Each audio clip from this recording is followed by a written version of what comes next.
All right, ladies and gentlemen, welcome back to the Indie Unplugged. I am your man, Vaughan, and today got an amazing guest. Let me give a warm introduction as I always do. So today's guest is a talented musician dedicated to keeping real love songs alive. Known professionally as Dr. WahWah, he is a songwriter, lead guitarist, and dynamic live performer who blends classic R&B, soul, and heartfelt storytelling through songs like Waited So Long and Reassure Me. He has created a sound rooted in romance, commitment, and genuine human connection at a time when much of modern music has moved into a completely different direction. Based right here in Atlanta, Dr. WahWah has has built a reputation as an accomplished guitarist and an engaging performer while continuing to create music that resonates with mature audiences seeking authenticity, because I love authentic music. Today, we're going to dive deep and go beyond music to explore his journey, his influences, his perspective on the entertainment industry, and what continues to inspire him as an independent artist. So, ladies and gentlemen, please give it up for Dr. WahWah. Hey, what's going on? What's going on, Atlanta? What's going on, sir? How are you? Hey, I'm doing great, man. I'm doing great. I tell you, man, it's been fun, man. I just got back in town the other day, yesterday. Okay. I did a 48-hour tour of Really? Tennessee, Kentucky, Ohio, and went to Michigan, my hometown. Hold up. In 48 hours? And a little bit over. Oh, okay. Yeah. I was like nonstop though. Okay. You know what I'm saying? And we touched down and did a little show at just about every Walmart that we passed on the way up, demonstrating air guitar, just messing around, having fun, me and the wife, and I tell you, we had a ball. I'm glad. That sounds fun. Yeah. You know, it's just you and the wife on the road. Just me and the wife on the road, and our mission was to, we had to go to Michigan anyway, but we decided, hey, if we're going to go, we might as well try to kill two birds with one stone. I had like 4,000 or 5,000 of those flyers right there. Why not? And we passed out a bunch of them on the way. So I should be known now in Kentucky, in Ohio, in Tennessee, and I'm already pretty well known in Michigan. Good.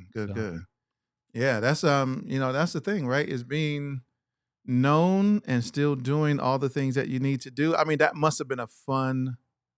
I can imagine the fun trip from Atlanta to Michigan. And performing all the way through. We stopping every so many hours. We got it on GPS where the next Walmart at. Okay. So we stop at the Walmart and we'll do the little air guitar concert right in front of the Walmart logo. So how did that work? Because a lot of people like, did you have to get Walmart's permission? Well, I tell you what, we was gonna get permission to do it, right? But like, then after we went to the first one and we was there and gone so quick, we said, well, it would take more time to go in and try to talk to these people than just to go ahead and do it and just we'll be gone. We spent maybe 15 to 30 minutes at each one, and we took off. So okay. Well, it's like, okay, let's go ahead and get some quick performance in, and then bam, we're going to quick performance. And we most importantly, pass out those flyers. Yeah. Those flyers got the QR code on it, so it'll take you right to my songs. It'll take you also to my Instagram site and Facebook pages and stuff like that. So that was the most important thing, because one thing that I've learned since I've really been kind of bearing down on what I'm doing here is that it's not so much as the music as getting your name out. If somebody know your name, a lot of people go and buy a song just because they say for instance, hey, T.I. got a new one out. I'm going to get it. I've never heard it, but I'm going to get it. Why? Because I like T.I. And even after I get the song might be doo-doo. But it's too late. I already done bought it. Right, and that's the whole purpose. Hey, T.I. done made some money off of you. Not saying his song is doo-doo. I'm just saying. Well, I mean, look, I'm gonna tell you now. My co-host, when we do our podcast on Fridays, is a huge T.I. fan. Is that right? So he will big T.I. up all the time. And I'd be Right. like, yeah, T.I.'s cool. Yeah, you know, Yeah, T.I. T.I. I like he's T.I. aight. Matter of fact, He big him up. if you go to my Instagram page, you see that me and his son, Buddy Red, we do a lot of things, not a lot of things, but we jam out together at some of the same places. Okay. So go on my Instagram page at Dr. WahWah, and you'll see that me and Buddy Red, we hang out a lot, and not a lot, but you know, we gig together, and man, and you know, he get all he take the stage to do his thing, and I take the stage to do my thing. Do your thing. Now, y'all know how I feel about T.I. I'm not tripping, but we had a long discussion about T.I. and his being an all around, you know, artist and rapper. Okay. But that sounds very interesting, that journey. So here's what I want to do. I want you to take us back to the beginning. Where did you grow up, and what was life like growing up as Harold Johnson before anyone knew Dr. WahWah? Oh well, I tell you, I don't know how much time we got, but back I can remember when I was like 12, 13 years old, and I got a video. One of my videos, I think if it's Reassure Me or Waited So Long, that my daughters, they bless their heart, they just try to get involved in my stuff. So I let them. They made some videos, and just by happy chance, they got some pictures that they got of me when I was like 11, 12 years old, and they used them doing some AI stuff that made them come. It made them move. Like made them come alive. Right? So, Yeah. So when I was like 11, 12 years old, they found that picture somewhere, and they used it in one of my videos that's on YouTube right now. And anyway, I can remember my aunt. She used to come over to the house sometime, and she used to see me strumming on a broom. And she used to say, "One of these days, I'm gonna get that boy guitar, right?" And so that's what happened. She called one day and she told my mom, she say, I ordered your son a guitar. They used to call me Buddy Boy, right? Say, hey, you take Buddy Boy up there to Sears and Roebuck. I don't know if anybody remember that. Oh, I remember Sears and Roebuck. Hey, maybe I might be telling my age now. Hey, we'll tell our age, yo. She said, take that boy up there to Sears and Roebuck. I ordered him a guitar. That's when you order it. I went and picked it up. That's when we had the Sears catalog. I think that guitar cost me $9, $10, man. I'll tell you, I played that thing till the strings fell off, and then next thing you know, I kind of got disinterested, and the next thing you know, was in a closet up under the steps, and a couple of strings broke off or whatever, and that was that. Then some years went by, man, maybe a couple of years or so, and I woke up one summer morning and I heard some music playing, and it was coming from across the street, and it was playing a song that I liked. It was playing. They don't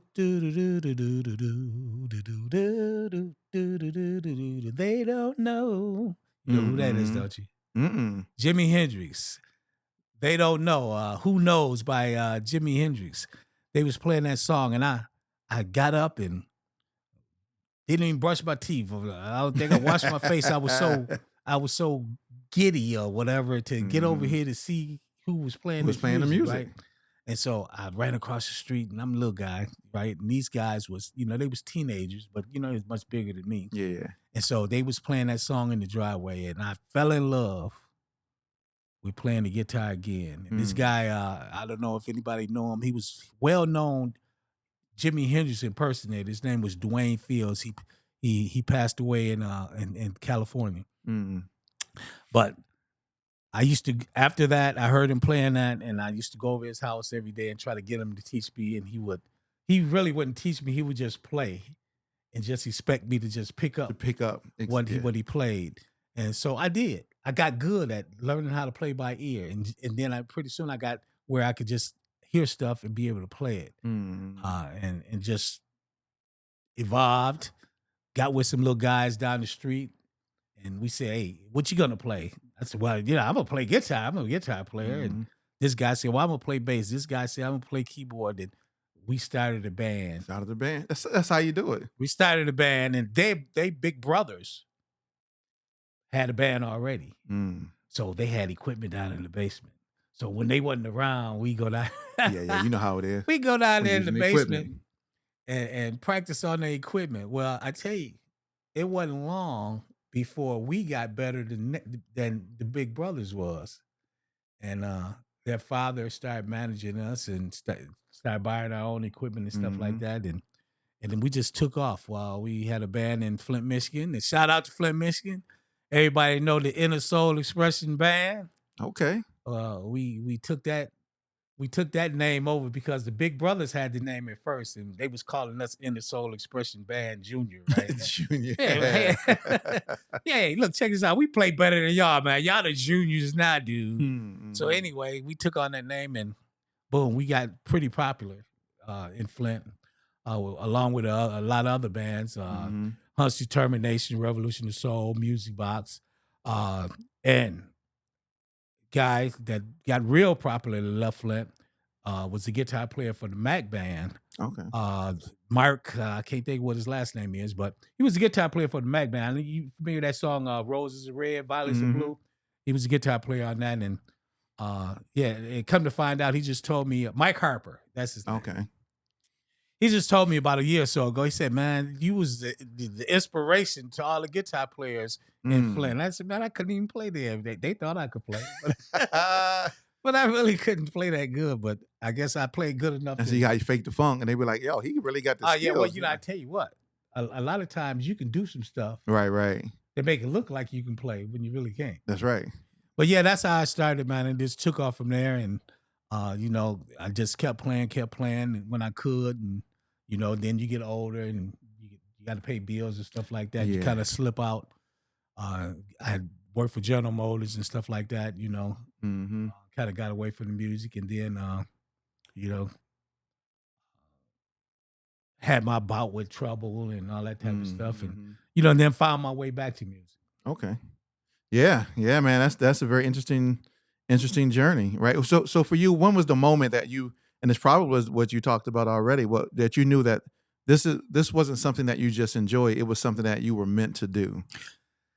I tell you, back when I was a kid, I knew, because back when I came up, that's when the Michael Jacksons and stuff like that, the Jackson 5s was hot, and with the Osmonds had their little group, and the Osmonds, and Jimi Hendrix was pretty tough, and the Isley Brothers, right? So, I used to do a lot of string bending stuff, and I knew that I wanted to be.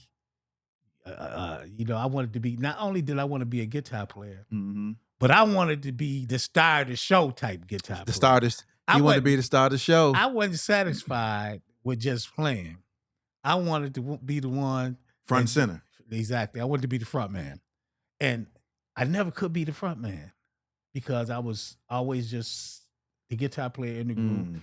We bagged up a lot of singing groups and stuff like that over the years. I talk about male and female.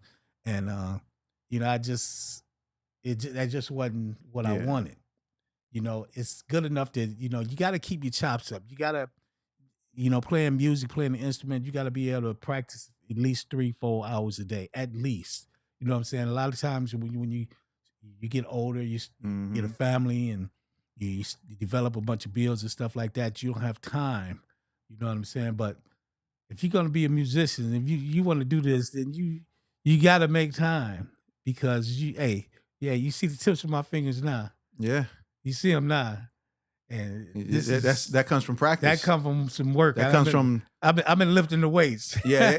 Hey. But that's how you can tell when a person really is dedicated to their musicianship. Is you can tell that they put in the hour. Your hands show, just like a mechanic, just like a construction worker, that you can tell that this is a field that you operate in based upon, and there should be evidence. Physical, like your hands kind of show. Maybe you got calluses. My fingertips, right? Look at you can see them. The whole tips of my fingers is calluses right now. And I used to make fun about being able to snatch somebody's heart out because my fingers were so. And just some Kill Bill stuff. Karate crap. Right. But yeah. I mean, that's the thing. You got to put in man hours. People say, hey, you know what? I want to be able to do this, this, and this, but they're not willing to put the man hours in order to make it. Exactly. Now I tell you, it's been a long, long road for me. Like I said, I got you know, I unfortunately I went to prison. Mm. I went to prison for a while. As a matter of fact, I'm still supposed to be in prison now because at one time I got sentenced to 30 and had to 70 years. It's only by the grace of God that I'm sitting here with you right now because Amen. I went in, I became a paralegal, I did my own briefs, filed my own motions, and I got out. Took me 4 years, but I got out. Wow. But they say going to, a lot of people might think going to prison is a bad thing. Well, I tell you, going to prison was a good thing for me because it got me back focused. Right. When I went to prison, I not only did I do a lot of paralegal stuff, but I continuously played my guitar. I did a lot of prison concerts and stuff like that. And so when I got out, I said, I am going to try. First thing I got to do is get me some money. Right. I got to get me some money going, and then I'm going to try to get back on my music and pursue it as best I can, right? And just by the grace of God, like I said, when I went to prison, it cleaned me up and got rid of all the bull crap that I was doing, and got my system all cleaned out and stuff because of course I dibbed and dabbed and did this and did that. My daughter, she had moved to Atlanta in like 2012. Okay. And she said, "Hey, Dad, when you come up out of there, hey, you come to Atlanta," because I always had a landscaping business too. When I did 10 years in General Motors, when I got out of there, I got my own landscaping business. I did that. That's all I did ever since. And so she said, "Well, look, what you need to do is when you get out, come on up here to Atlanta because you can make a whole lot of money up here." And that's what I did. Because people don't like to cut their grass. Man, what you talking about, man? They do not. If I'd have came I'm up one here, of them. man, look, if I'd have came up here when I was younger, man, I'd be a millionaire now. Yeah, because I don't like to cut my grass. Ain't no doubt. Matter of fact, you see when you rolled up, the lawn people were out, not my lawn people, but there was lawn people outside. Yeah, because we don't like to cut our grass right. Okay. See that? Yeah, I got a bunch of business guys I got them big lawnmowers. Did you see my grass when you rolled up? I really didn't. You see it was brown? Because now I don't like cutting grass. Oh, okay. You said, I don't like cutting grass. I like cutting grass. Hey, I cut grass. I still cut grass. Okay. I used to have like 67 people I cut grass for. Wow. But now I got about 10 or 15. Okay. And the only reason why I do it because I got big lawnmowers and I don't want them to just sit around. So, I still get the big riding ones. I got the big Skags, the heavy duty commercials. So I don't have them just sitting around. Okay. I still got to. He did a lawn business for real. Right, exactly. Because most time, not to talk about lawn business, but most time dudes were like, I got a lawn business. And they come out with a little push, put like a little Briggs and Stratton, just, and that's what they got. Like I got, that's what they had outside. They had a Briggs and Stratton. One of the blowers that you plug up and all that kind of stuff. Yeah, well, see, what I did was I came out and made enough money and saved my money and then I just started buying my equipment. I got a big sound system and I got everything I need to do my music with. 5 or 6 of the best kind of guitars that you can get, and I finally made enough money where I can do my recordings and stuff like that. And I tell you, if I'd have came down here to Atlanta, I'm telling you, when I was younger, ain't no doubt about it, in my mind I'd be a millionaire now.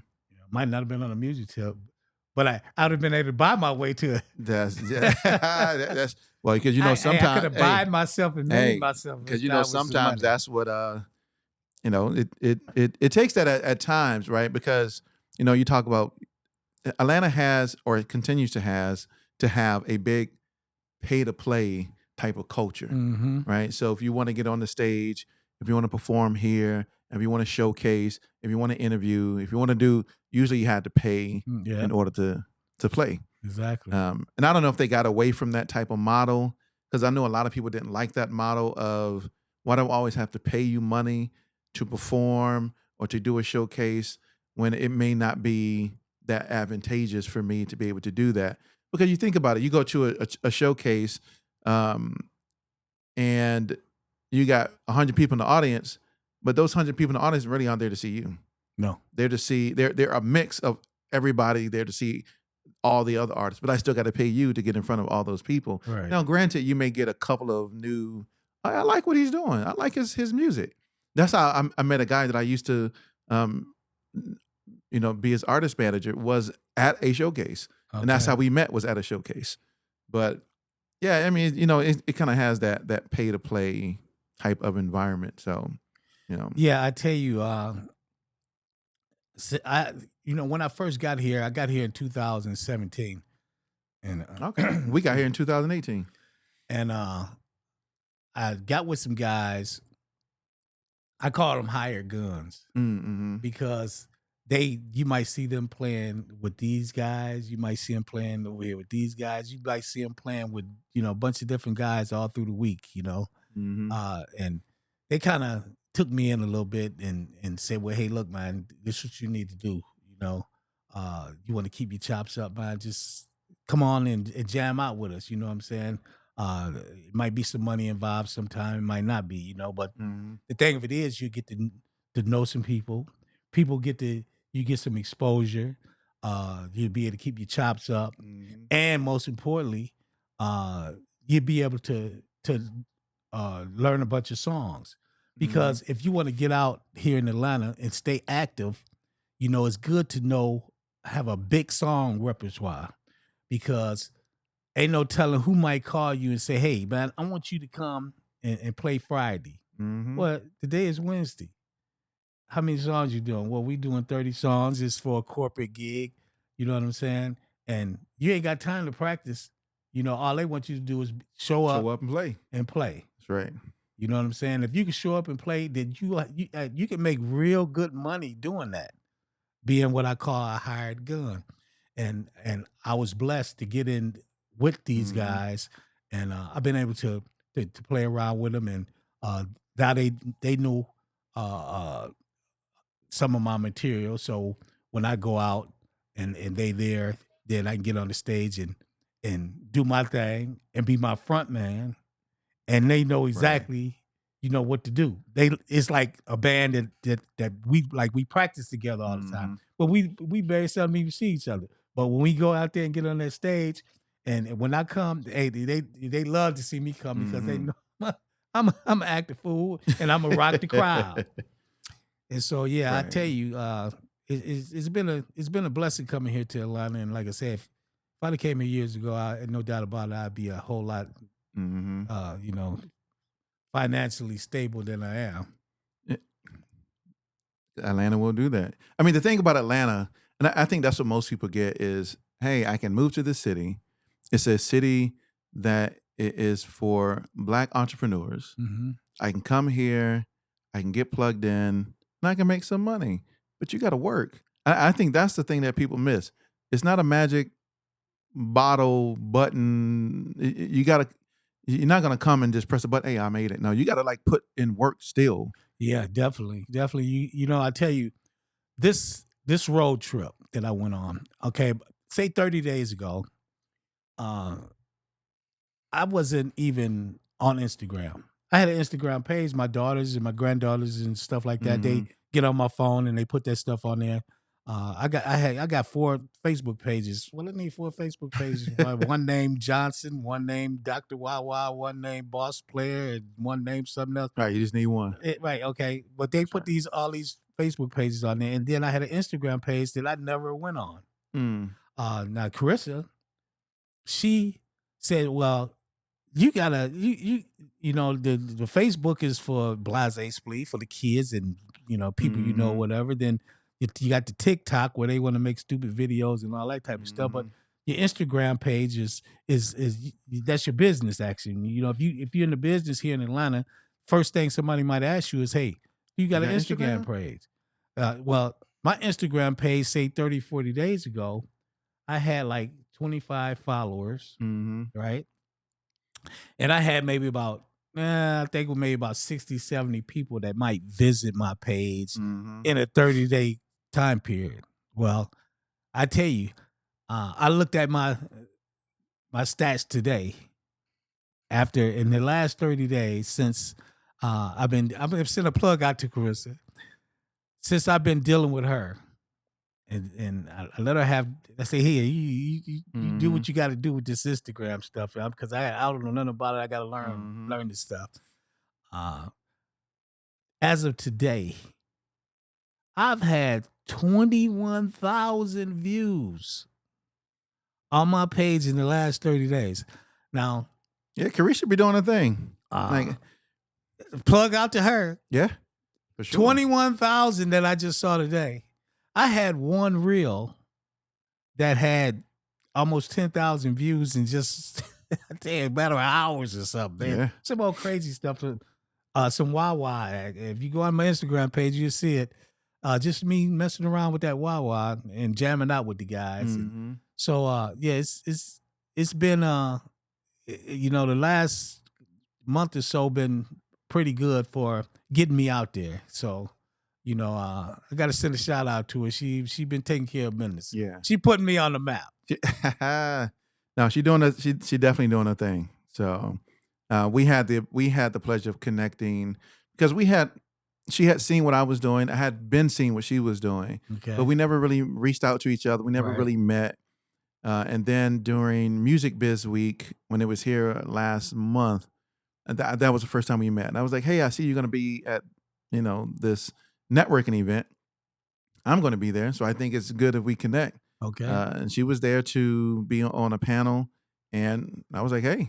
Right. And so after that, now we've started to establish some type of working relationship. She was like, oh, you do a podcast? Do you mind if I send some of my people over to you? Okay. I think your platform would be great for them. And I said, yeah, sure. Let's send them over. We'll set up all the interviews, take care of them, make sure they're good to go. Everything looks nice. And, everybody knows what our podcast be looking nice. Okay. So, yeah. And so, but no, she definitely been doing her thing. She's been steady and consistent. Yeah. With, yeah, she has, I probably bug her a little bit, but she, just say for instance, last night, we texting back and forth 2 or 3 o'clock in the morning, and it didn't come. Say, hold on, wait a minute. I haven't looked at the clock. I know why I'm up because I just got off the road, driving 12 hours coming back from Michigan. Hold on, but why are you up at 2 or 3 o'clock? Like I'm working. Right. That's what she's doing. She's sending me info. Yeah, you got this at this time. You got this at this time. I said, okay. I'll be there. And that's the thing. People don't understand how hard, because I just don't know if people understand how hard it is to do things independently. Okay. Right? Whether you're an independent artist, whether you're an independent media company, whether it's the amount of things that you have to do. And it does cause a lot of late nights that you're up working, early mornings that you're up working to really make what your passion and your dream is to come to fruition for you. It takes a lot of work. But you mentioned, performing here in Atlanta on a regular basis, right? So what have you learned from performing in one of the most influential music cities? Because Atlanta literally is the pulse of music.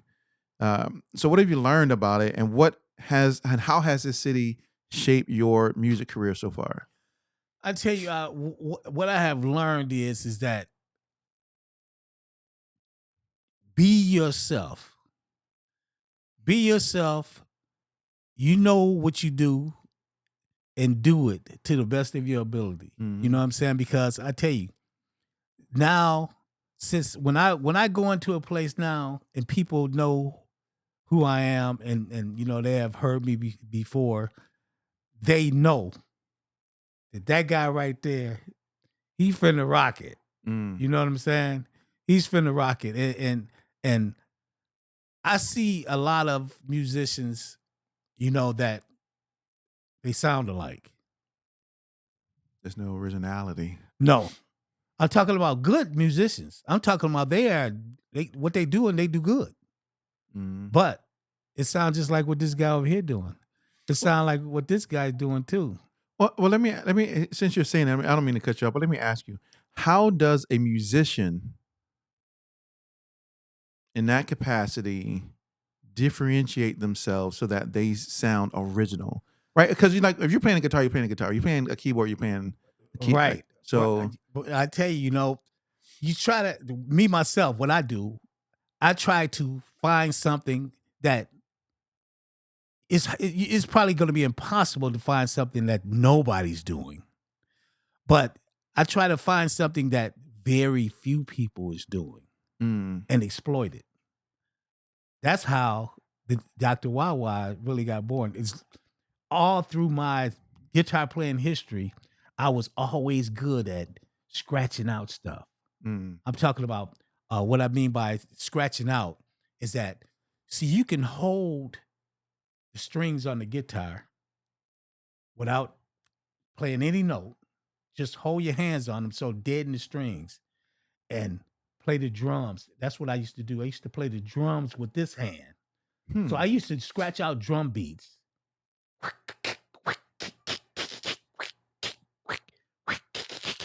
Mm-hmm. You know what I'm saying? Now, if you take that and put it with a WahWah, a lot of people don't know what a WahWah is. A Yeah, WahWah y'all know what a WahWah is a pedal. Yeah. That the best song that I can think of to describe a WahWah is on Shaft. Yeah.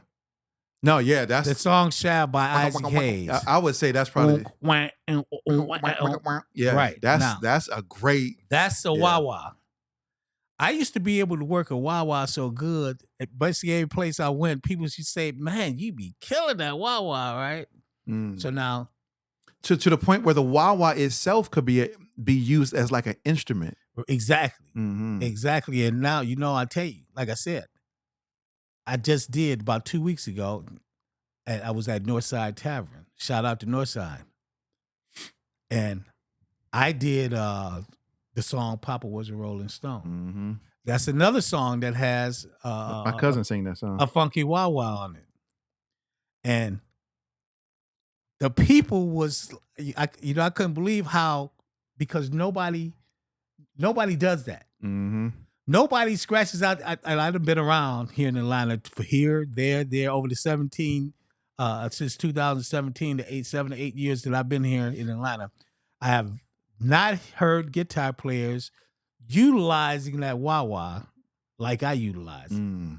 So when people come and hear me and I get on that WahWah, it's just something different, totally unique. Mm-hmm. And now I'm starting to see, I couldn't really see the uniqueness in it because I'm just playing and having fun. Right. But going on social media with it and seeing the reaction that I'm getting, the people are just like they never saw it before in their life. Because I tell you, I'm getting thousands of views just for people seeing me set up my WahWah. Like, yo, I gotta see how he set up his WahWah because he be in there. Why would you want to see me do that? But they want to see me set it up. People do. I mean, you'd be surprised the amount of people that like actually watching gear reviews, gear setups, people talking about gear, how to use gear, rubbing on gear like AMSR or AS. Oh yeah, well, check this out. No, literally, people was like, "Oh, look how he rubbing his keyboard." Like, that's one, that's weird for you to watch somebody just rubbing his keyboard in silence. But people have different, I won't call them fetishes, but desires or inclinations when it comes to watching those type. They will watch you set up your WahWah. I tell you, man, I was taking my pedal board. I got a nice size pedal board. I got a lot of stuff on there. Anyway, I'm taking my pedal board out my case and setting it to the side and grabbing my chords and stuff. And the video was about maybe 15, 20 seconds. I didn't get a chance to even set it on the floor, but it got thousands of views for it. It's funny how you never know what somebody want to watch. And that's why I say you never know. People just have different taste when it comes to things. Exactly. So you never. What you think they're gonna watch? They don't even watch it all. You record something crazy and they blow up the internet. That's right. And you're like, what? What's this? Right. But people have different tastes for a lot of different things. So we were talking earlier about just the whole music thing, and so a lot of artists really struggle with balancing creativity and the business side of what they do. So for you, what's been the biggest challenge that you face as an independent musician trying to get your music heard?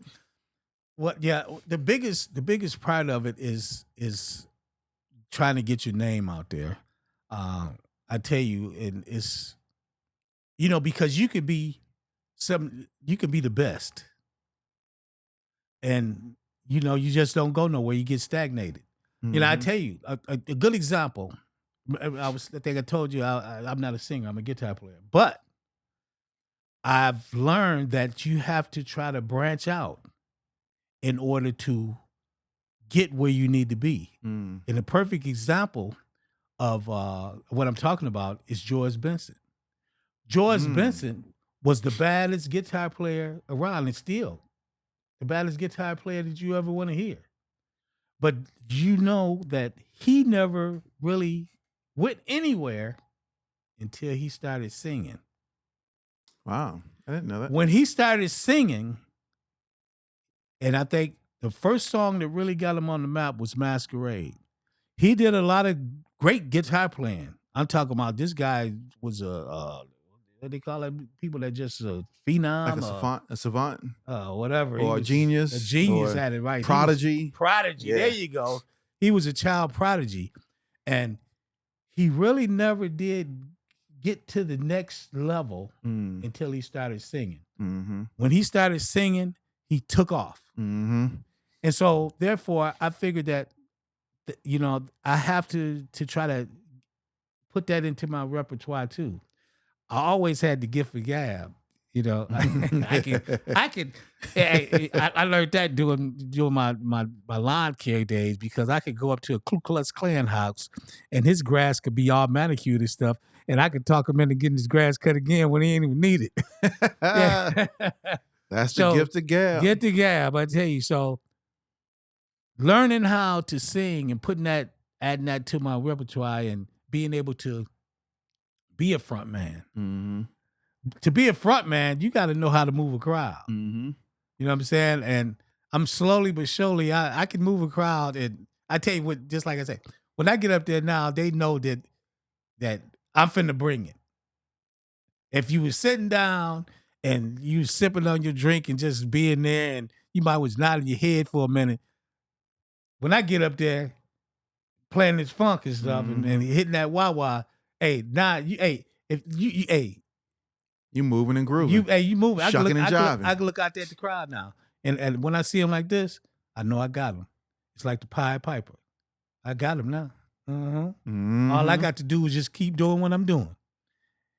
Play this thing, and believe me, Dr. WahWah can make it talk. And I be talking to it. It's I've seen several videos of people playing guitars on like social media. And I've seen different people do different things. Right? You're talking about being original. I saw a video one time where this guy was making his guitar literally cry. The way he was playing it, it was an acoustic guitar he was playing too, but the way he was playing it was it was just like, wow.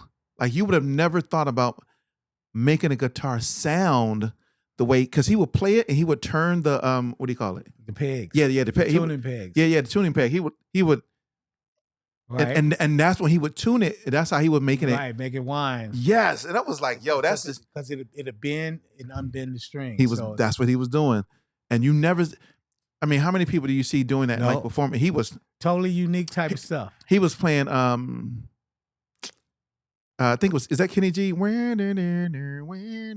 Okay, that's what he was doing with the guitar. Right, okay, he was like, okay, I can imagine. I can imagine that one. I was like, oh, that is. But the way he was playing it made it just really captivated you to like, wow, because it just was a completely different sound, a completely different experience and way. Something different. Yes. And just like now, like I said, I grew up listening to Jimi Hendrix, Ernie Isley, guys like that. But then when I started listening to George Benson, that's when it took, I got a lot of effect pedals and stuff like that, but learning how to play without effects is the best thing that I ever did. Because once I got away with playing with effects and learned how to play and sound good playing without effects, then when I used the effects, I sound much better. It just enhances what you do. George Benson got me into scatting. what's the guy who passed away? The singer. What's the singer guy that passed Which one? away? People Bryson? No, not No, People Bryson. The because guy he did just pass Al away. Jarreau. When did he pass away? Did he pass? I thought he passed away. Al Jarreau passed away, didn't he? When? Today? No, This week? yes, last week. What? Hold up. I think Al did? Jarreau passed away. Nah, I didn't see Yeah. that. Did he really? Look, I'm always looking up stuff because I'm like, okay, look it up. I think if I'm not mistaken, Al Jarreau been dead for some years now. yeah, I thought it was years though. I didn't think it was like He's looking it up. He's checking today. Yeah, it was 2017. He's fact checking me. Yeah, 2017. Okay, see now, that guy. What did he do? He used to scat. He used to sing scat. George Benson. He scat and played the notes at the same time. Now, if you go on my Instagram page or go on my Facebook page, you see me. That's what I do. I do a lot of scatting with the guitar. You know, and that's yeah. Because they may not know what that is. Scatting, yeah. You're scatting. Al Jarreau used to scat just with the mic, doing his singing. George Benson, he scat and play the notes at the same time. So here it is. I might be hitting some notes. Hit a lick. And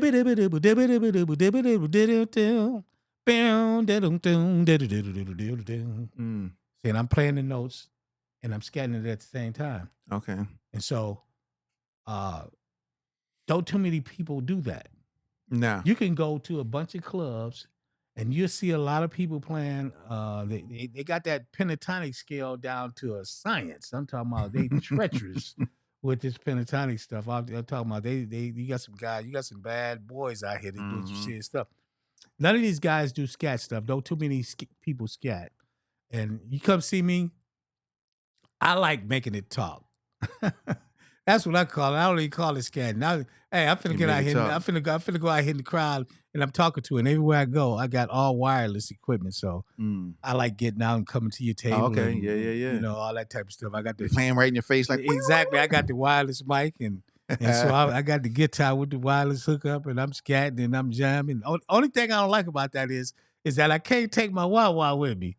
You know, I can't. I can't take my WahWah out there and WahWah with you at your table. I gotta go back. You gotta up go there. back. Yeah. But maybe somewhere somehow there be an innovation where you can have like a portable WahWah. Hey, well, no, I tell you what I'm gonna have to do is I'm gonna have to hire me a midget to go up there and be working my Did WahWah. you say a midget? Yeah, so you can't see.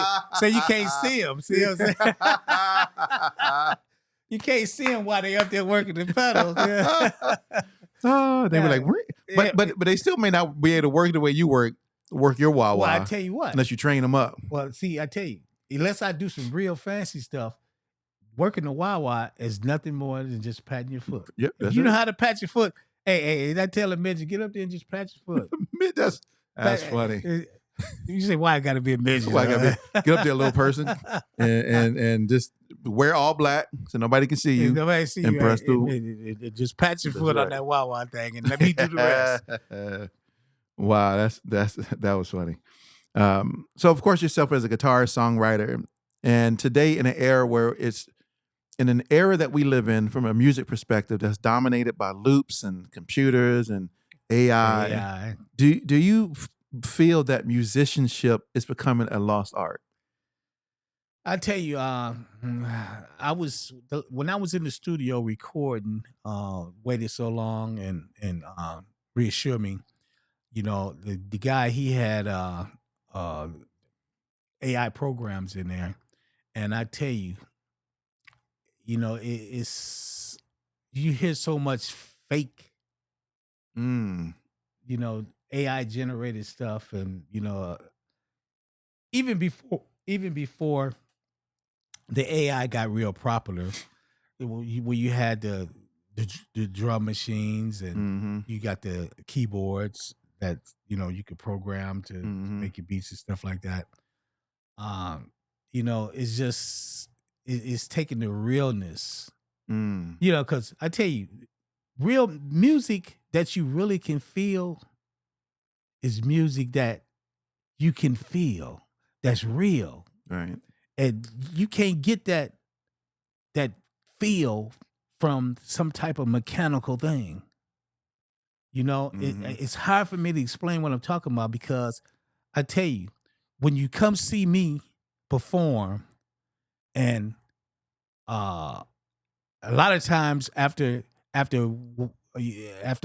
a song or so, I get locked in, and I had somebody tell me that I was playing the song Papa Was a Rolling Stone, and I was doing the WahWah part. Well, I know the WahWah part. I could play it in my sleep. I know what he doing on the song, but that's what he did. I'm doing what I want to do right now. What that's I'm feeling. I'm feeling at the moment. I had to tell this person, look, I know how the song go. That ain't what I wanted to play. You ain't playing it right. Duh. Hey, I'm playing what I feel right now. You know what I'm saying? And that feeling resonated to the crowd because it turned into thousands and thousands of views because I was feeling, and evidently other people felt what I was feeling too. And that's what I'm talking about. You can't get that out of no mechanical stuff. That it's hard to explain, man. It's just that feeling that you get. And it just, to me, it just take it to another level. It's too mechanical. Too mechanical. You want to, that while we speaking on AI, when I recorded my songs, I went on TikTok, and they have these song review people. Yeah. So I said, okay, I spend a few dollars and throw my song out there and see what they say. Now, first thing this guy said, well, I can tell this is not AI. Well, no, it's not. Well, everything he been listening. What do you mean by that, though? I can tell this night. Everything that people had been submitting to him was a whole bunch of AI stuff. You know what I'm saying? So he acted like he didn't know how to act when somebody actually sent him some real stuff. And he actually wanted to cut my song off before it really got started because it wasn't AI. It wasn't AI enough for him. Well, I don't really like song reviews anyway, because to me, a song review is your opinion. Exactly. It is nothing that you are providing that's factual. Nothing at all. It is an opinion. And so, based upon what you like, your preference when it comes to musicality in general. So if you like how it sounds, you're going to give a great review. If you don't like it, you're going to give a bad review. You know what happened? After this guy, he didn't give me a good review. Which, okay, was his opinion. It's an opinion. It's doorknob. Everybody got one. Yeah. About 2 or 3 days later, my daughter took that song and put behind a reel and put it on. I don't know what she put it on now. TikTok. She put it on TikTok. I don't know what she put it on, but anyway, it went viral. So I went back to that guy's page and commented. I said, like it. I said, well, you said XYZ about this, and evidently a lot of people did not agree with you because that song went viral. Yeah. Waited so long. The video that my daughter made on her phone. She made the video on her phone. You can do it. Phones are powerful enough to do it. And it went viral. And I happened to be looking at the video, and it was flashing. It flashed. Viral video. And so I got on the phone and I called my daughter. I say, that video went viral. She said, how you know? I said, because I saw it on my phone. And so I don't know nothing about this stuff. So I'd go back to my phone, and it don't say viral no more. It's showing the video, but it don't say viral. Don't say viral on it anymore. No, it don't say that no more. So I said, well, hold on, wait a minute. I know I ain't tripping. I don't get high no more. So right. I'm watching the video periodically, and I see it again. This time, I when I see it, you take a screenshot. I screenshot it. Snap. So now I got it. I got the evidence.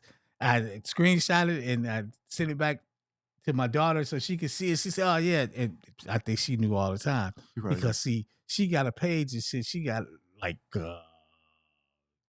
200 and something thousand followers, right? I need that many followers. Hey, so now I'm gonna get your daughter to do my our social media. Hey, she evidently she got her little money and they tell her dad about it. That's all right. Yeah, I got you now. Yeah, she done went viral. She knew it went viral all the time. I don't know how much money she got off of, but right. She put the work in. She did the video. Right. I just she put my music behind it. And she fell in love with my song. Waited so long. I'm talking about you cannot get her to turn the song off. And she made like 4 or 5 videos to this one song. And I said, well, you know what? If somebody can take the time and do that, the least I can do is do something with it. So you know what I did? I posted every one of them videos on YouTube. That's right. You go on YouTube right now. Supposed to. And they got thousands and thousands of views on YouTube. One almost got 10,000 views, which is pretty good because I had a video that I actually had professionally did of a song that I did back a couple of years ago called If Only You Were My Woman. That's on YouTube now. Mm-hmm. It got up to about 2,000 and some views, but I never did push it. I just put it on there and left it alone. You know what I'm saying? I put it in the oven. I cut the oven off and forgot about it. Anyway, it had 2,000 something views in 2 years. Well, her videos that she did on her phone, they got thousands of views in just a day or so, you know? Mm-hmm. But you never can tell, man. You never can tell. Never can tell. You never can tell. So for you, your music focuses heavily on topics like romance and commitment and relationships. So in an era where much of R&B has shifted away from those types of themes, why have you stayed committed to creating music centered around love and relationships and romance? Oh, well, I tell you, man, it ain't like, that I stayed committed to that type of stuff. What had happened was I wrote these songs. What had happened was right. Back in 1990, I wrote 3 of these songs. Waited So Long, Reassure Me, and If Only You Were My Woman. And these songs stayed dormant in my mind. All these years until I finally got enough money, enough time, and got my life, I got my head back in the right spot. Mm-hmm. That's actually what happened. I got my mind back right.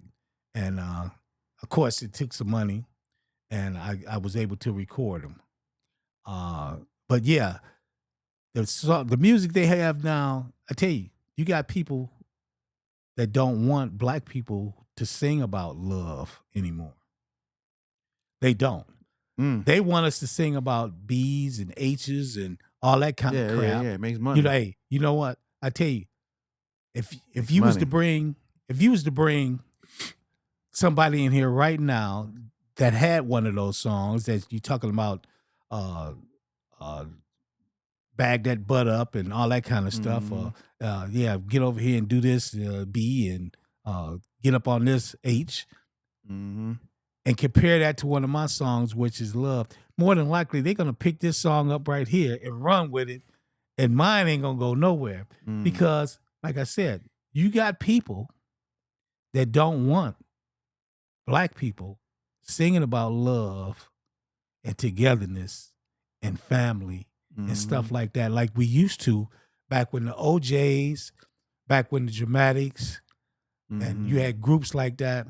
That I came up with, that's what they sung about. You know? You don't hear that no more. No. But you hear a lot about, come on out here, let me wet you up. Yeah. Let me leave you leaking. You got me, let me see you leave you leaking. Hey, them songs right there. Somebody gonna hear that and make a song out of it. Hey, look, they're gonna produce a whole. Hey, they're gonna put a whole lot of money behind songs like that, and then they're gonna put a liquor store on every corner, and they're gonna flood your neighborhood with a bunch of drugs to make sure that you play this song while you ride, while you riding, looking for somebody to make leak and smoking. Girl, let me Somebody gonna make that into a song. In about 8 months from now, I'm gonna hear a song called "Let Me Leave You Leaking." What you talking about? I tell you, somebody already done made that song. They're already ready. We just we ain't heard it yet. Let me leave you leaking. Leave you leaking. No, I'm saying that. I mean, but you're right. You. So there's a book that I have that I'm reading. It's called "The 7 Major Record Labels," or it's no, it's not down here. It's something of that name. I'm always I always got to look up stuff. Okay. But I think it's called 7 Major Record Labels or something like that. But in this book, they were talking about the history of is this it? It's called Major Labels. That's what it's called. Major Labels: A History of Popular Music in 7 Genres.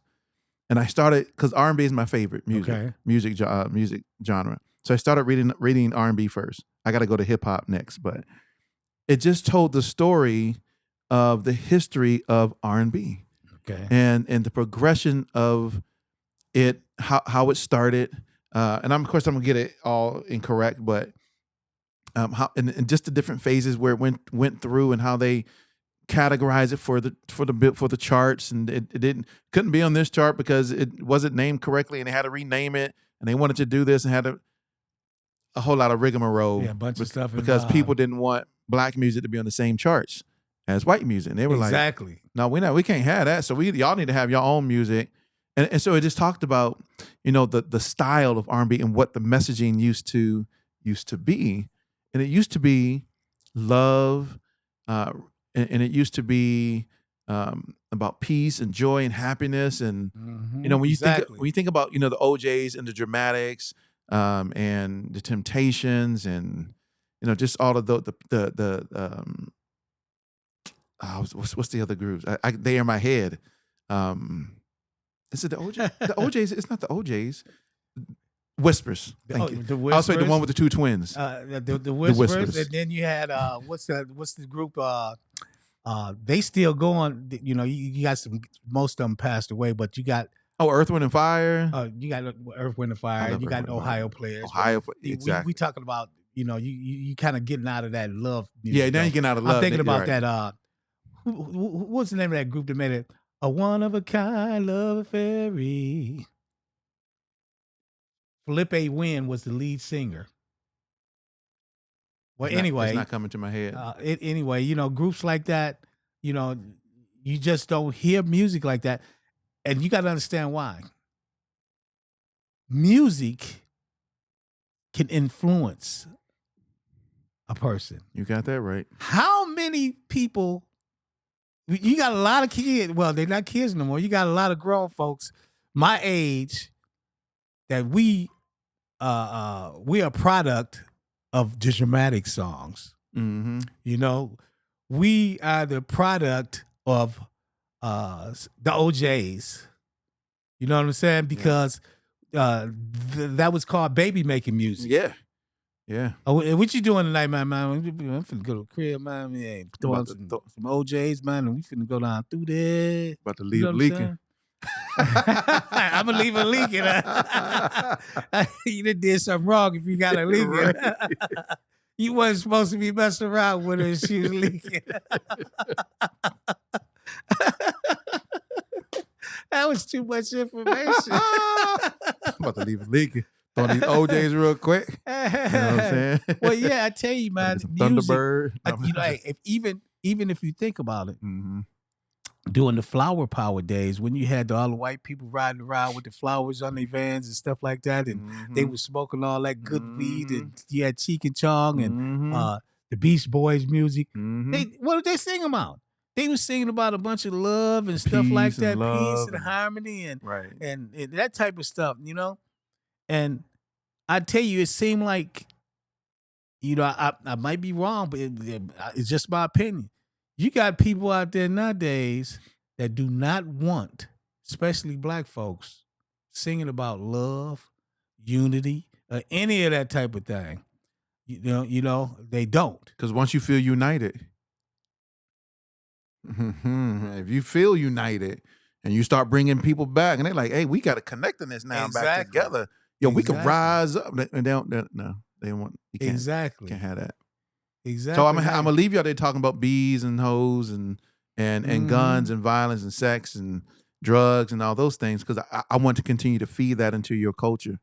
I want to feed that into your culture. While on the flip side, we got pop songs that are upbeat, cheery. You know, not they don't talk. I don't remember a Katy Perry song, Tate McRae song, a Sabrina Carpenter song, a Harry Connick Jr. song, or any of these other talking about guns, sex, drugs, violence, murder, death. None of that.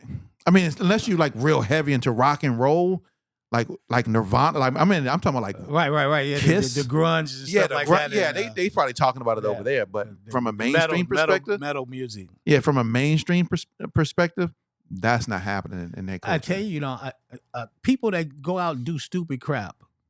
That's a lot of people.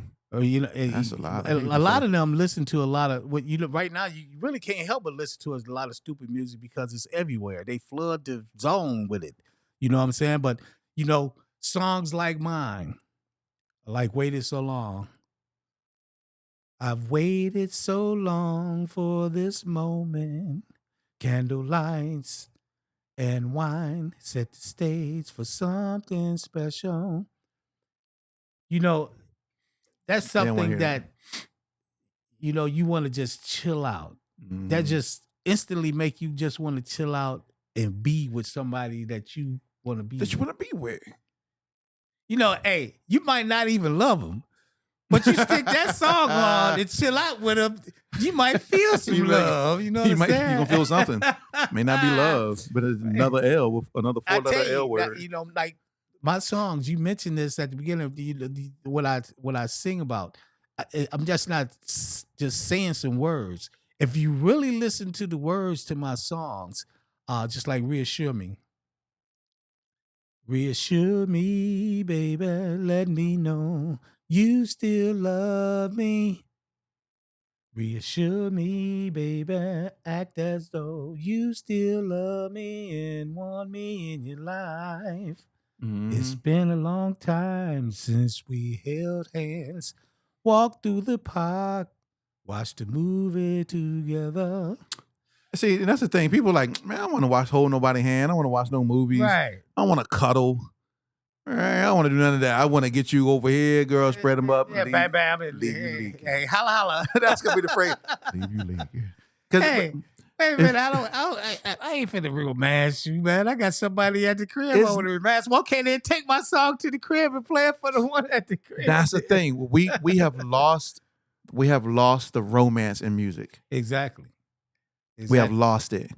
And when I be out doing when I do my shows, you know, and I do these songs, I try to talk to the people, you know, a little bit and let them know that, you know, we need to bring this back in our lives because we are missing that, you know? You know, I thank God for the family that I have because we still a close-knit family. We still do a lot of stuff together. I got my daughters and them on there now. They're arranging a family thing with people in Flint, North Carolina, and a bunch of different states to get together and do a bunch of stuff. And people just don't, you know, I look at other people's family and they don't do what my family do. And I kind of, you know, I feel for them because they just don't know, you know, how much enjoyment that they're missing out of and stuff like that. And you know, music, bringing songs like this back and making them popular and getting people to listen to them and really feel them. Really feel them. Feel the words to the song, just like it's a part in the song. They say, you don't make love to me like you used to call my name out in the heat of passion. Music that you can really feel and you can relate. That's right. These two songs, Waited So Long and Reassure Me, and my other song, If Only You Were My Woman, if you listen to these songs and really listen to the words to the song, if you don't find yourself can relate to a situation in your life that these songs sing about, I tell you, you ain't got no life, because I guarantee you that it's situations that I sing about in these songs that you have experienced. Just about everybody that's walking this earth have ever been in a relationship than experienced what I'm singing about. It's relatable. Yeah. And I think that's the thing about music. Music has to be in some way relatable to the people who are listening to it, because there's a certain level of connectedness that a person has to that music. Some type of experience, some type of background. You know, you think about, where were you when you heard?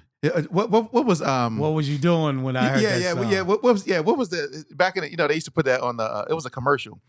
What were you doing when you heard this song? Okay. And they'll play the song, and you were like, oh man, I remember being here in the car with my girl, at the movie. But it took you back to a particular place, a particular time, a particular moment that you remembered. Right. You exactly. experienced. It's relatable. It comes a part I can't relate of to a your lot of life. Yes. That's right. It's it becomes a chapter that your life, the experiences. I tell you, matter of fact, it's funny that you mentioned that, because just today, I was listening to a song by Heat Wave. Which one? Mind Blowing Decisions. Okay, that's a good one. I used to work for General Motors for 10 years. And I used to listen to this song every day when I tell you, Heat Wave was one of my favorite, still to this day, one of my favorite groups. I cut you off. My favorite song is Groove Line. Groove Line? Oh, man. You got to come out and hear me play Groove Line. Oh, I need to hear that. Yes, sir. Hey, I jammed Groove Line out, for real. That's by Heat Wave. That's one of my... That's one of my best cover tunes, man. I like doing that song. But anyway, back to just today, I heard that song, and I was telling the wifey, I said I used to play this song every day on my way to work. Now, and it's funny, it brought back a bunch of memories too when I thought about that, because me and her been together all this time, over 50 years. Wow, congratulations. And I can remember the kids was little, and I say, hey, babe, I'm finna head out, go to work, and I hop in the car and leave her in there with the kids and be on my way to work, and I hear this song, doom, doom, doom, doom, doom, doom, doom, doom, doom, mind blowing. I tell you, man, it used to just take me to another place when I hear that song. Yeah. By the time I got to work, man, I didn't want to go to work. By the time I got to work, I did mind working after hearing that song. It put you in a particular mood. Exactly. Give you a certain feeling. That's what music does. That is what music does. And I love it. I love music for being able to do that. But yeah, Groove Line is man.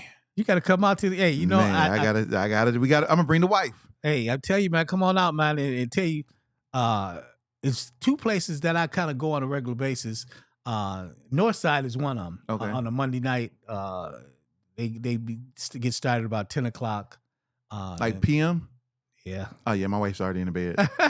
Yeah. I used to be in the bed by that time. 10 p.m. She's like, I'm knocked out. On that particular night, I kind of set it aside to hang out a little bit, because I go down there and it's around a bunch of good guys, and Buddy Red be down there a lot of times, and you have a lot of good musicians that come down through there because they have the open mic jumping off on Monday night. And so, but hey, a lot of people, when they wait around to see if I'm coming, because they know a lot of people be playing that rock and roll, what I call rockabilly blues, the string bending blues stuff, not the B.B. King type blues. Okay. I like the B.B. King. Yeah, I like the B.B. King. But you ain't gonna hear too much of that down there. You're gonna hear a lot of that rockabilly blues down there. But when I come down there, they know I'm finna bring the funk. You know what I'm saying? Hey, I'm bringing the funk, and just like I say, right now when I go down there now, they like Dr. WahWah, you know what you gotta do. You know, Now you got to get it. Let's go. They want to hear that WahWah. They want to hear that WahWah. You know, I'm only up there for a couple songs, and so I rock them, and then I get on out of there. We're gonna have to come next time. I see on your IG when if you post up when the next performance look, show tomorrow I'm gonna be out at Blue Melody okay. over there on what's that Clifton Church Road, 8:00 with Carissa. Oh yeah. So okay, yeah. So yeah, because I got an event I'm going to from 2 to 8, but I know she has something that's happening. I'm like, why you got to have an event the same day I'm going to an event? Okay. Now I got to figure out how to go from this event to your event. Hey, come on over there because I'm like, how can I do that? Because tomorrow I'm not gonna have a band. I'm gonna be rocking it to a backtrack, but believe me, I'm gonna still rock it. I'm a rock to Papa Was a Rolling Stone. Yeah. Which of course has one of the longest music intros in the history of music. Hey, look, check this out. Ain't gonna be nothing nice. Like 9 minutes. No, I'm just ain't gonna be nothing nice tomorrow. Dr. WahWah is gonna take it to the flow at Blue Melody tomorrow, Clifton Church Road, 8:00. Don't beat me there. I mean, don't meet me there. Beat me there. Beat me there. Ain't that what it is? Yeah, there you go. That's that part. So many artists give up after a few years, right? Because you just have so many things that happen: life, bills, family, kids, stuff that happens. But you've continued to create and perform all these years. So what keeps you motivated when so many others walk away from their musical dreams? Well, I tell you what, I'm an older guy. A lot of people don't know I'm almost 70. Really? Yeah. Wow. Yeah, I told you, me and my girl been together for but over 50 years. but still, you could have been like in elementary school. Me and my girl, we've been together for 50 years, but we started when we were 17, 8. I was 17 and she was 19. She was robbing the cradle. Yeah. No. My wife robbed the cradle. Yeah, that's right? Yeah. Okay, well, anyway. Yeah. So, what? Now I'm at the point where I figure, look, being a black guy, I'd be really blessed if I got another 20 in me. You know what I'm saying? Because we just, the average life expectancy for a black guy is 70 something years old? Yep. Well, if that's the case, then. Well, you're going to be here 20 more years. Yeah. That's right. I feel like it. I feel like I am. But anyway, that's what motivates. Now it's not about, it would be great if I made a lot of money, enough money I live comfortable now, but, to really take care of my kids and stuff like that, that would be good. Right. Because basically, I'm just having fun. I'm having fun. I really don't have to work. I can devote a bunch of time to it, and it's something that I've been wanting to do my whole life. And I tell you, I never did it. I played 3, 4, 5 nights a week back when I was younger. Mm-hmm. But I didn't have the fun that I'm having now. Now it's fun. I'm talking about it's really fun now. And that's what keeps me motivated because I just have so much fun doing it. And I enjoy getting people to actually rock out. Right. Especially rock out to old school music. Mm-hmm. Because, they rocking out to this new stuff, but you could see the expression on some people's face when I start playing songs that, wow, I can remember when I was a teeny bopper and I was wearing them tight jeans and, you know what I'm saying? I was wearing my bell bottoms and had my afro and we was jamming out, man. And you see them, hey, they get out there on the floor and start doing the four corners. Hey, they ain't getting out there doing no four corners to no T.I. What's that song we got out now? Hit them up. Yeah, they not. They ain't gonna do no four corners to that song. No, but sir. Hey, they get out there do some four corners to some of that stuff I'll be playing. Hey, to your groove line, I bet you they do some four corners. Absolutely. So the groove, because that Rod Temperton was. So that's what keeps me going, man. That keeps me motivated. I tell you, like I say, no matter what you do, you need to have fun doing it. And right now I'm having fun. I'm enjoying. These are actually the best years of my life because I'm all the kids is grown, they gone, and they doing good. Uh, Me and the wife, we don't have no worries, and Right. we keep our insurance paid up and all that stuff. Right. You got to when You you get to got be our to. age. You got to. So we just life is good right now, and it keeps me, my music keeps me motivated. Sometimes my old lady, she 100% behind me. I wouldn't say 100%. I say 99% Mhm. because sometimes she get a little irritated with me because I take it too far. A lot of times, when I'm home, I'm in the garage, and I'm playing, practicing, and Practicing. stuff like that. And then once I get finished practicing, then I'm off to a club or whatever. Mhm. You know what I'm saying? And You ain't never home. You always running these streets. No, I'm joking. well, no, she go to singing back some of the lyrics to my song. You don't make love to me That like you is used funny. to. We don't go to the movies no more. We don't do it. She gonna throwing some of my lyrics Lyrics back back up my at you, face. and you like, you right. You right, baby. Yeah, you right. We're gonna make She time be for that. exactly right. But then I make up for it just like we went on this long trip. Mhm. Oh, she enjoyed that. She enjoyed that. She's my sidekick. She legally blind, so she ain't getting behind the wheel.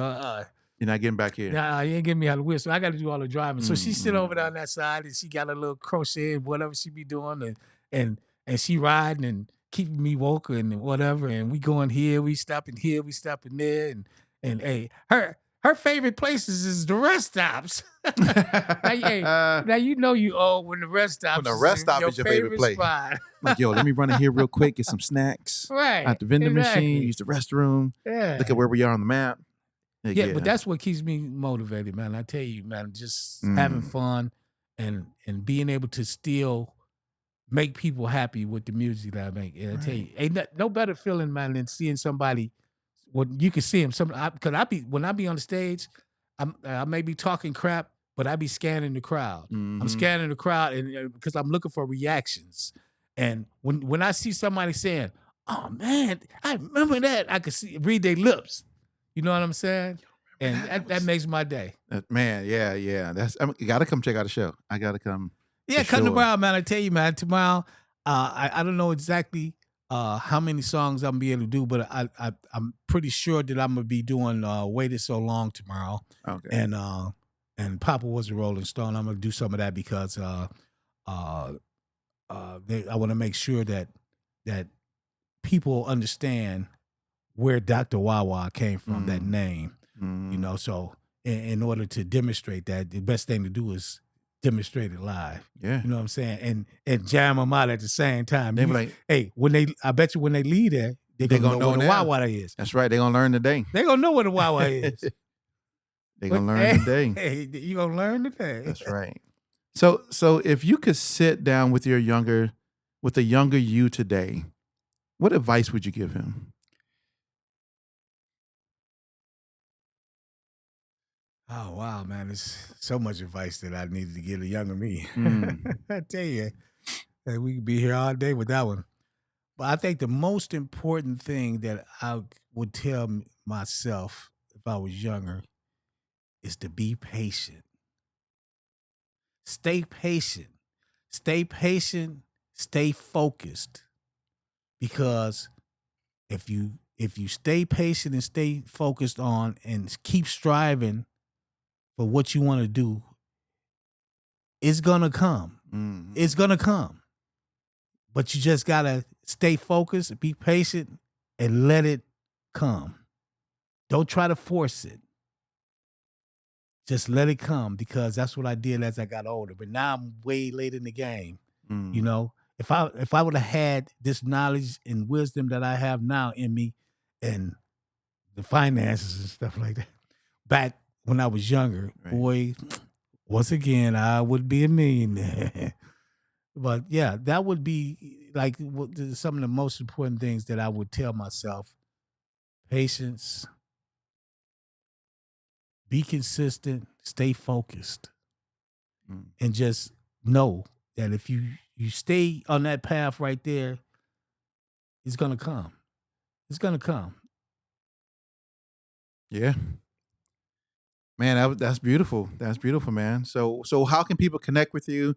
Where can they find your music? Uh, and so that way they can follow you and make Well, videos go viral. And I tell you what, I'm on all the music platforms, Spotify, what's that? Tidal, Apple Tidal, Music, Apple Music, right? YouTube. Uh, I got 4 Facebook pages. Don't ask me why my kids hooked me up with 4 Facebook pages. So you'll have no problem finding Dr. WahWah. I'm up under Dr. WahWah. I'm up under Harold Johnson. I'm up under Boss MF Player. And I don't know if I got time to tell you about that, the Boss You Player do. thing. I used to be called Boss MF Player for the longest. Of course, when you hear the MF part, what's the first thing you think about? Yeah, you think of, MF. He's a MF. bad mother. Oh, yeah, right. Yeah, now, yeah. but the MF didn't even stand for that. The MF stand for Michigan's Finest because I was from Michigan, right? Okay, but anyway, I had that name for the longest, Boss MF Player.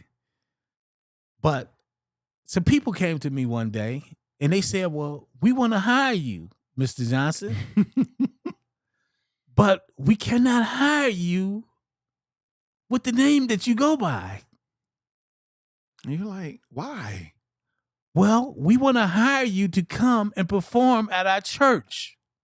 Ladies and gentlemen, welcome to the stage, Boss MF. MF Player. MF Player. And they introduced me to the congregation. So that was just one incident, situation that came about. And there was some other, situations that came about where that name just was not going off like I actually wanted it to go off, because it was supposed to be Michigan's Finest, but just the MF part.